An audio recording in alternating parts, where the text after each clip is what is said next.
Hello বন্ধুরা, আমি শাগর্নেল। এখন আমি করব দেবালয় ভট্টাচার্য পরিচালিত হইচইয়ের নতুন ওয়েব সিরিজ বোকা বাক্সতে বন্দি রিভিউ।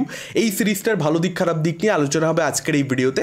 আশা করি আপনারা সকলেই জানেন হইচইকে আমরা অনেক সময় সমালোচনা করি যে ওয়েব সিরিজের নামে তারা সিরিয়াল বানায়। এবারে তারা কি করেছে, এমন একটা কনসেপ্ট ইউজ করে সিরিয়াল বানিয়েছে, এমন কায়দা করে সিরিয়াল বানিয়েছে যে এবার আপনি তাদের সমালোচনা করতে পারবেন না, এবার আপনি তাদের ব্লেম দিতে পারবেন না। সিরিয়াল যদি হয় লাউ, এই ওয়েব সিরিজটা হচ্ছে লাউ চিংড়ি।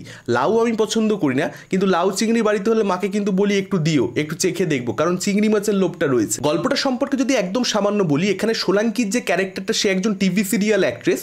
সে যে সিরিয়ালটা করে সেই সিরিয়ালটার ওয়ার্ল্ডের মধ্যে সে আবদ্ধ হয়ে গেছে। রিয়েল আর রিলের মধ্যে সে কোনো তফাৎ করতে পারছে না।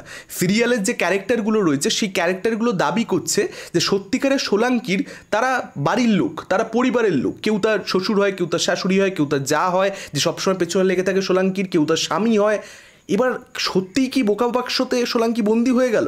যদি তাই হয়ে থাকে তাহলে বোকা বাক্স থেকে কীভাবে বেরোতে পারবে সোলাঙ্কি, বা আদৌ বেরোতে পারবে কি, নাকি চিরকালের মতন সে বন্দি হয়ে যাচ্ছে? এর থেকে বেশি জানতে গেলে 6 এপিসোডের এই সিরিজটা আপনাকে হইচইতে দেখে নিতে হবে। গল্পটা শুনতে শুনতে প্রথম ভালো দিক তো বুঝে গেছেনই। স্টোরি আইডিয়াটা ইটসেলফ ভালো, কনসেপ্টটা ভালো। এই ধরনের কাজ আমরা খুব একটা বাংলাতে বেশি হতে দেখি না, সেটা অডিয়েন্সকে অবভিয়াসলি ইমপ্রেস করতে পারবে। এবং এই স্টোরি আইডিয়া বা এই কাজটা দেখতে দেখতে আমার কোথাও একটা ছবির কথা মনে পড়ে যাচ্ছিল, সেটার নাম হচ্ছে দ্য ট্রুম্যান শো। দারুণ সিনেমা, যারা দেখেনি তারা অবশ্যই দেখতে পারেন। এবং এই যে টাইটেলটা বোকা বাক্সতে বন্দি, সিরিজটার গল্পটা শুনেই বুঝতে পেরে গেছেন সেটা প্রচণ্ড পরিমাণে জাস্টিফাইড। এমনই সাবজেক্ট, সেটার সঙ্গে এই নামটা খুব সুন্দরভাবে যায়। এখন এই সিরিজটার ফার্স্ট এপিসোডটা লাস্ট এপিসোডটা মূলত যদি বাদ দিয়ে দেন, সেক্ষেত্রে না আপনার মনে হবে যে আপনি একটা সিরিয়ালই দেখছেন।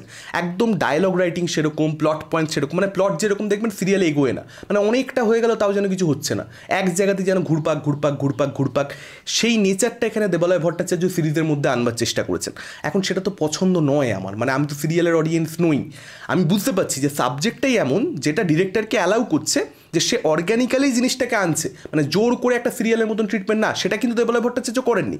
কিন্তু কারণবশত আনলেও সেটা দেখতে ভালো লাগছে না, কারণ আমি সিরিয়ালটা মানে কোনোভাবেই কোনো যুক্তিতেই আর কি দেখতে পছন্দ করি না। আমার ভালো লাগে না সেরকম পারফরমেন্সের, সেরকম মেকিং আমার পছন্দ হয় না। আমার কোথাও একটা মনে হচ্ছে সিরিয়ালের জগতে প্রোটাগনিস্ট ফেসে গেছে, ঠিক আছে, কিন্তু সিরিয়ালের মতো করে ট্রিটমেন্টটা কেন? ট্রিটমেন্টটা ওয়েব সিরিজের মতোই রাখা যেতে পারতো, তাহলে খুব মজাদার হতো। এটা আমার ব্যক্তিগত পছন্দ অপছন্দের কথা বলছি। এখন ডিরেক্টরের কল, সে একটা গল্পকে কীভাবে বলতে চায় এটা তার একদম নিজস্ব ব্যক্তিগত ব্যাপার। তো সেটাও অনেক দর্শকের কিন্তু পছন্দ হতে পারে এই এক্সপেরিমেন্টাল অ্যাপ্রোচটা। কিন্তু আমার যেটা ভালো লেগেছে যে সিরিয়ালের মতন করেছে ঠিকই, কিন্তু এটাও কিন্তু খুব ভালো একটা ব্যাপার রাইটিংয়ের মধ্যে হয়েছে, যেটা সিরিয়ালের মধ্যে ক্যারেক্টারগুলোর কনফ্লিক্টগুলো আমরা দেখতে পাই কি সিলি সিলি প্রবলেমস, মানে ভুলভাল জিনিসে ক্যারেক্টাররা লড়ে মরছে। এবার সেই সিলি সিলি নেচারটা সিরিয়ালের, সেটাকেও কিন্তু মেনটেন করা হয়েছে। অ্যাট দ্য সেম টাইম সিরিয়ালের পার্সপেক্টিভে ভেবে দেখলে যে প্রবলেমগুলো খুব সিলি সিলি, আমাদের প্রোটাগনিস্ট এই সিরিজের তার পার্সপেক্টিভ থেকে ওই একই সমস্যাগুলোকে আপনি যখন ভেবে দেখছেন, তখন কিন্তু সেই সমস্যাগুলো তার জন্য খুব রিয়েল।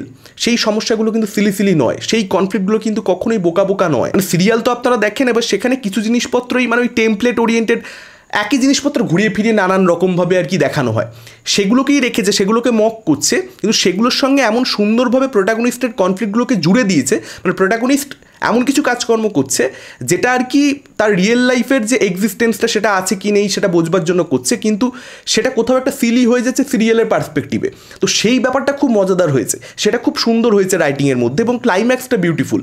একদম শেষ ভাগে সিরিজটা খুব সুন্দর নোটে শেষ হয়, এবং সেটা কোথাও একটা দর্শককে ভাবাবে একটুখানি, বিশাল ভাবাবে আমি বলবো না, কিন্তু একটু ভাবাবে। এবং একটা শেষে গান রয়েছে, গানটা দিয়ে সিরিজটা শেষ হয়। গানটাও খুব ভালো। ডিরেক্টর যেটা বানাতে চেয়েছে সেটা কিন্তু সে বানাতে সম্পূর্ণরূপে সক্ষম হয়েছে, জেনে বুঝে সে এরকম একটা সিরিজ বানিয়েছে। এখন সেটা কোথাও অডিয়েন্সকে এন্টারটেন করবে, কোথাও কোথাও হয়তো এন্টারটেন করবে না। একটা প্রবলেম তো আমি বলে দিলাম, সিরিয়ালের মতন কিছু জায়গাতে গল্পে হচ্ছে না, কিছু হচ্ছে না, সেই জায়গাগুলো আমার ভালো লাগছে, ট্রিটমেন্টে আমার মানে পছন্দই না আমার। আর একটা যেটা সিরিয়াস প্রবলেম হয়েছে আমার মনে হয়েছে, যেটা ফার্স্ট এপিসোডের শেষে গিয়ে যেটা হয়, সেটা অ্যাকচুয়ালি যদি সেকেন্ড এপিসোডের শেষে গিয়ে বা থার্ড এপিসোডের শেষে গিয়ে হতো, এবং তার আগে যদি ক্যারেক্টারটাকে আমাদের খুব সুন্দরভাবে চিনিয়ে দেওয়া হতো, মানে সোলাঙ্কির ক্যারেক্টারটাকে খুব সুন্দরভাবে যদি এস্টাবলিশ করা হতো, ওর ক্রাইসিসগুলো যদি আমাদেরকে খুব সুন্দরভাবে বুঝিয়ে দেওয়া হতো, তাহলে কিন্তু ক্লাইম্যাক্সটা আমি বললাম বিউটিফুল লাগে, ক্লাইম্যাক্সটা খুব সুন্দর, কিন্তু সেটা আরও ওয়ার্ক করতে পারতো, সেটা না আরও ইম্প্যাক্টফুল হতে পারতো, আরও খুলে যেত। যদি ক্যারেক্টারটা সম্পর্কে আমাদেরকে একটু চিনিয়ে দিত, জানিয়ে দিত।